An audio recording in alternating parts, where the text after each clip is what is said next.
What would happen if Ronaldo and Messi never existed? What we do know is all 13 of their Ballon D'Ors are up for grabs, but which star will end up winning the most? And will one of them become the greatest of all time? Today we're going to find out, and it all starts in the 07-08 season where history already looks different. Chelsea would be changing their fate to become Premier League champions, and unlike in real life where Manchester United won the Champions League, in this reality it would be Real Madrid who would be lifting the trophy, with the key to this victory being the performance of their star player Robinho. And after a 42-goal season and 2 titles under his belt, he would be the recipient of the first Ballon d'Or in this Ronaldo and Messi-less reality. And it's important to mention that rosters will remain accurate to real life, which means Robinho will be donning new colors in the following season. And that's only one of the many big transfers we're going to see very soon. But moving on to the 08-09 season, the absence of Ronaldo and Messi would still be felt, as Chelsea are once again Premier League winners, and Barcelona would finish behind Real Madrid again, who even without Robinho, will go on to win the Champions League. But the real standout player of the season would be Zlatan. He's averaging a goal a game against some of the best defenders in the world, and would help lead Inter Milan to a domestic double. And because no other player came close to that stat line, he would be claiming this year's Ballon d'Or. Lions, they don't compare themselves with humans. And that now brings us to the 2009-2010 season, the year where Ronaldo signed for Real Madrid. But in this reality, the focus is now on Kaká, who's arriving from Milan, and Karim Benzema, who just led Lyon to a title in France. But they aren't the only club making a splash in the market, as Barcelona have signed Zlatan from Inter Milan, who's trading places with the outgoing Samuel Eto'o. And while the hope is that Zlatan can help put an end to Madrid's dominance, especially that Messi is not in his way in this reality, unfortunately, that's exactly their problem. They're still a very good team, but without Messi, they seem to be a step behind Madrid, who would eventually win La Liga again, and a few weeks later, a 3rd consecutive Champions League title. But before we move on to the following season, let's head over to England, where Liverpool have just been crowned champions and Fernando Torres has won the Golden Boot. And the reason this is important is because it's a World Cup year, and he would lead Spain to a victory over Germany in the finals, just like in real life. And with him ending the tournament as the top goal scorer, his name would be the one to be called on the night of the Ballon d'Or ceremony. And as we move on to the 2010-2011 season, Torres is going to leave Liverpool in the winter transfer window. But before we see how he does, let's catch up with Zlatan, who after a disappointing year at Barcelona has joined AC Milan in the offseason. And this decision would put him back into Ballon d'Or contention, as he would get back to his winning ways while scoring plenty of goals in the process. But competing with him for the award this season is the player who replaced him at Barcelona, that being David Villa, who would not only have his best season to date, but help Barca win La Liga and eliminate Real Madrid to reach the Champions League finals. And advancing on the other side of the bracket would be Chelsea, who just beat Inter Milan convincingly. And in real life, Chelsea were one of Messi's victims in 2018 and a very controversial semi-final in 2009.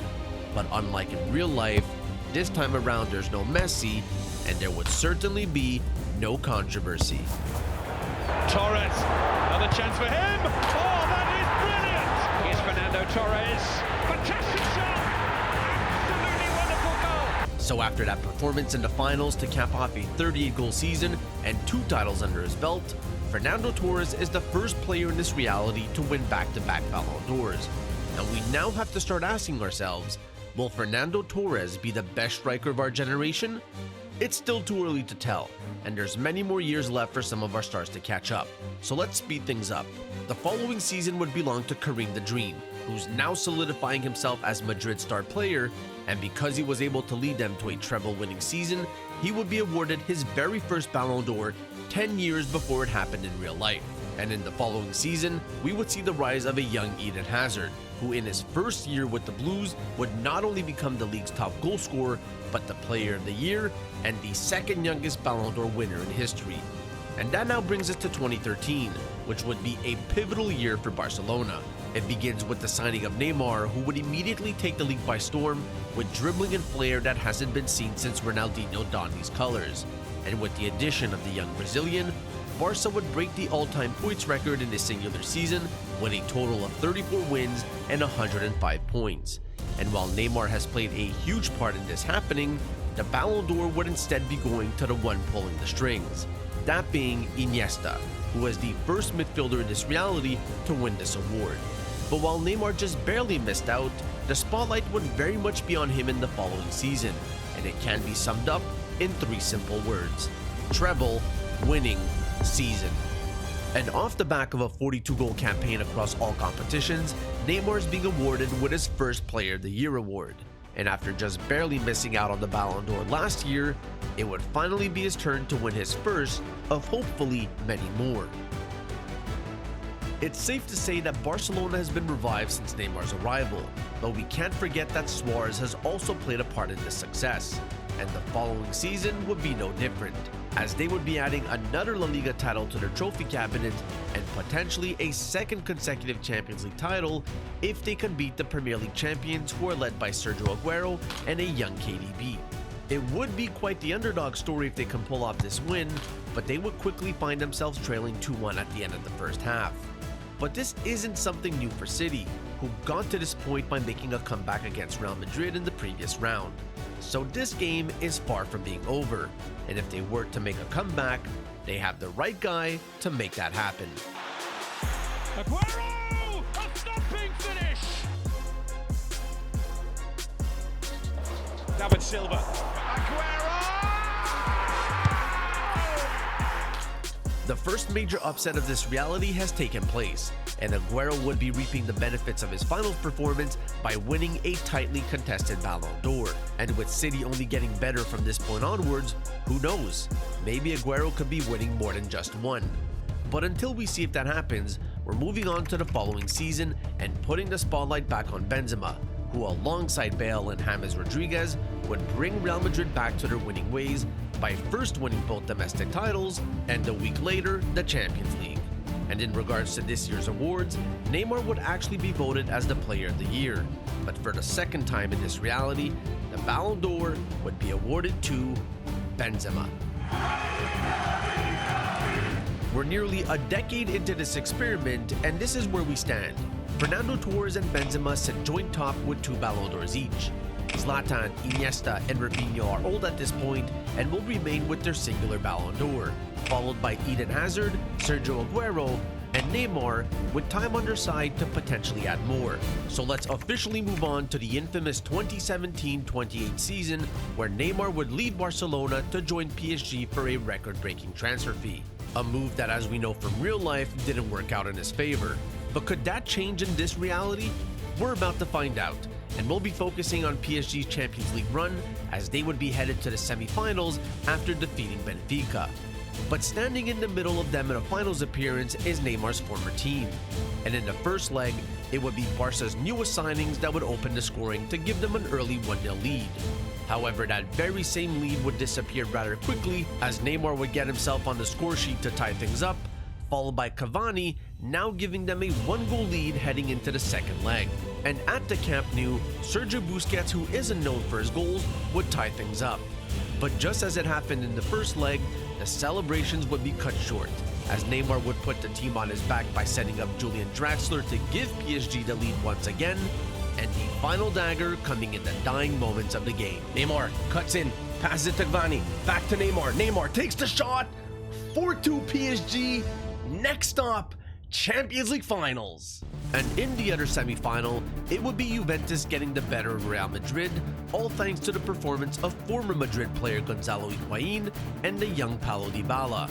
But that's as far as the road goes for them, as they're now up against Neymar, who would be saving his best performance for last. Neymar! Fantastic strike from the Brazilian! Neymar! Goal! It's 2-0! Squares Neymar! Hat-trick! It just keeps getting better! And this Champions League title is rather important, because in only 1 year with the club, he accomplished what he couldn't in real life. And more importantly, he's doing it before Mbappe has developed into the star we know he'll become. And to no one's surprise, he would be claiming this year's Ballon d'Or, now tying him with Torres and Benzema. But not for long, because in the following season, Neymar would be leading PSG to a second consecutive Champions League final, where he would be up against Manchester City. Neymar and Aguero are meeting once again, and if you remember just a couple years ago, City pulled off an upset on Barcelona, which led to Aguero winning his first Ballon d'Or. But unfortunately for him, he won't be repeating that success, as Neymar is more determined than ever to right that wrong, and he would deliver another multi-goal performance, crowning PSG as back-to-back Champions League winners. It's his fourth UCL title and first for Buffon, who's finally retiring with the one trophy he was missing. But more importantly, Neymar would once again be voted as the Player of the Year, and now a three-time Ballon D'Or winner. It seems like Neymar is benefiting the most from the absence of Ronaldo and Messi, and what's impressive about this season is that Neymar was able to overshadow a big three that was formed in Real Madrid with the signing of Eden Hazard. As you know, this was a failed transfer in real life, but in this reality, they're a real threat to Neymar and his quest for more Champions League titles and ultimately more Ballon d'Ors. And in the following season, Real Madrid and PSG will be meeting in the UCL quarterfinals in what would end up being a goal fest from both sides. Every time Hazard scored, Neymar would answer back shortly after. And at the end of 90 minutes, both teams would have to settle for a 3-3 draw, and that would set us up for an even more exciting return leg where both teams would continue putting goals in the back of the net. And that now brings us to the final 12 minutes of this game, with Bale having just given Madrid the lead. So with 10 minutes left to play, can Neymar pull through for PSG once again, or will they fall short to the hands of the big three? 9 minutes left to play, PSG still looking for the equalizer. Not much time left to get it done. Di Maria, lobbed ball into Mbappe, header to Neymar, takes the shot! He does it again! But in the end, while Neymar was able to extend this game, we would need penalties to decide a winner. And PSG are unfortunately on the verge of elimination. Bernat versus Courtois to keep it alive for PSG, and it's saved by Courtois. Oh my days, PSG and the three-peat dream is over. Real Madrid are moving on to the semifinals, where they would now be up against Barcelona. And to keep things short, Real Madrid are in much better shape, and their big three would eventually get the job done, now putting them that much closer to lifting a second trophy this year. And in the finals, they would be running into Lewandowski, who's still looking to win his first Ballon d'Or in this reality. And with the Champions League holding a lot of weight in the voting, he desperately needs this win. But unfortunately for him, Real Madrid simply have too much firepower, and ultimately a 2-goal performance from Hazard would be enough to help lead the team to their first UCL title since 2017. If only Hazard was actually healthy at Madrid in real life. Probably one of the biggest what-ifs in football. And this year's campaign really highlights his importance to the team's success, and the football world would finally recognize it, as a few weeks later, he would be walking up on stage to claim his second Ballon d'Or. Congratulations to Hazard for Ballon d'Or number 2, and he still has a couple years to potentially win more. However, with the following season now upon us, it means that Real Madrid's big 3 is now only a big 2, as in real life, Bale would be joining Tottenham on a 1-year loan after falling out with the club. But before we see how they do without him, let's catch up with other stars around the football world, starting with a young Erling Haaland, who's been taking the Bundesliga by storm since his arrival last year. And after a 32-goal season, he would be leading Dortmund to their first title since 2011. And over in England, we would see Liverpool's big 3 of Mane, Firmino, and Salah lead the team to a Premier League title. But in the Champions League, they would be exiting in the semi-finals after losing to Real Madrid. And that now brings us to another rising star in France, that being Mbappe, whose potential is now really starting to show as he's putting up a similar stat line to Neymar. And after lifting another Ligue 1 title with PSG, you guessed it, they would end up in another UCL final. Casemiro into Cruz, options in front of them, pass it to Benzema, takes the shot, 1-0 Real Madrid 6 minutes into the game. Holy smokes, what a shot. PSG on the counter-attack here. Mbappe threw a ball to Neymar. Neymar's through on goal. Neymar, 1-1, tie game. Benzema leading the attack for Real Madrid into Modric, passes it to Hazard. Switches the play to Marcelo. Marcelo beats his man. Hazard, through, Hazard. 2-1 Real Madrid. 3 minutes left to play. PSG do not have possession of the ball. They need to get it back here, but Real Madrid are cycling it well, keeping possession. Isco into Hazard, intercepted by Marquinhos. Florenzi, how much time of extra time will be given? Florenzi, still no options for him. 2 minutes. Here we go. Venati into Draxler. Neymar in front of him. Into Florenzi. Passes it to Mbappe. Mbappe attacking. Mbappe still. Florenzi crosses it in. Bang! And with PSG scoring the equalizer in the final moments of this game, the momentum has clearly shifted to their side, and they would take advantage of a deflated Real Madrid to take the lead for the first time in this final. But just like we saw earlier, this game is far from being over, and with Hazard having the chance to tie the game up, Hazard! What a save by Navas! That is a game-winning save! and that missed opportunity would unfortunately come back to haunt Real Madrid in the following half. PSG are looking for another goal here. Di Maria gets the ball to Mbappe. Mbappe's through a goal. Mbappe with his second goal of the night. And that is certainly it for Real Madrid. PSG has completed the comeback to win their third UCL title since the Neymar era. And if this year taught us anything, is that PSG have another superstar on their hands. And while you could make the case for Mbappe winning the Ballon D'Or after that finals appearance, it will once again be going to Neymar. And that is Ballon d'Or number 5 for Neymar, but this one was very, very close. Mbappe's time will certainly come, but for now, he'll have to wait a little longer. And with us getting closer to the modern day, it's time to officially wrap up our experiment. And the following season would highlight one specific player who you would have expected to win a Ballon d'Or in this reality.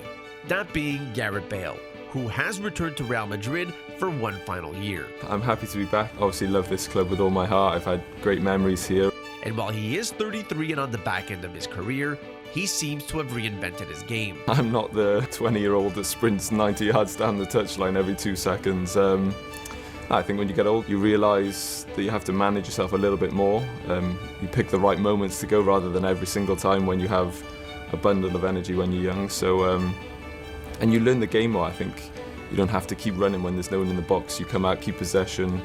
Just different types of things about your game that maybe in the past, when you're younger, you just want to impress. You want to go 100% all the time. And yeah, when you get older, you have that experience to manage yourself and manage the game and manage the situations that you're in. Garrett's final year with the club ends in the best way possible. A treble-winning season and a career-high 42 goals and 8 assists across all competitions. And before he rides off into the Los Angeles sunset and potentially a new career in the PGA, he'll be doing all of that as a first-time Ballon d'Or winner. If you told me when I was a young kid that I would have the career I did, I probably would never have believed you. And following in Bale's footsteps in the following season would be Neymar, who at the age of 31 is playing out the final year of his contract with PSG. And while he will essentially be leaving for an early retirement in Saudi Arabia, as a parting gift to the PSG faithful, he would deliver them a 6th consecutive Ligue 1 title, and after defeating Manchester City in the finals, their 4th Champions League trophy. There's no denying what he was able to accomplish in this reality. A 2-time La Liga winner, a 6-time Ligue 1 champion, multiple domestic cups, 6 UCL titles to his name, 8-time player of the season, and now a 6-time Ballon d'Or winner. The prince who finally became king. And when you consider the fact that Hazard would be retiring with his 2 Ballon d'Ors at the end of the season, and Karim Benzema taking his 2 Ballon d'Ors to Saudi Arabia as well, it makes you wonder how many more Neymar could have won if he stayed in Europe. We'll never know the answer to that question, but what we do know is that in this Ronaldo and Messi-less universe, he is by far the greatest player of our generation. And while the football world looks to find the next Neymar, what we can say with certainty is the future of the game looks promising. Goal-scoring records might be broken, a new Big Three will eventually be formed, and there might even be an all-time great in the making.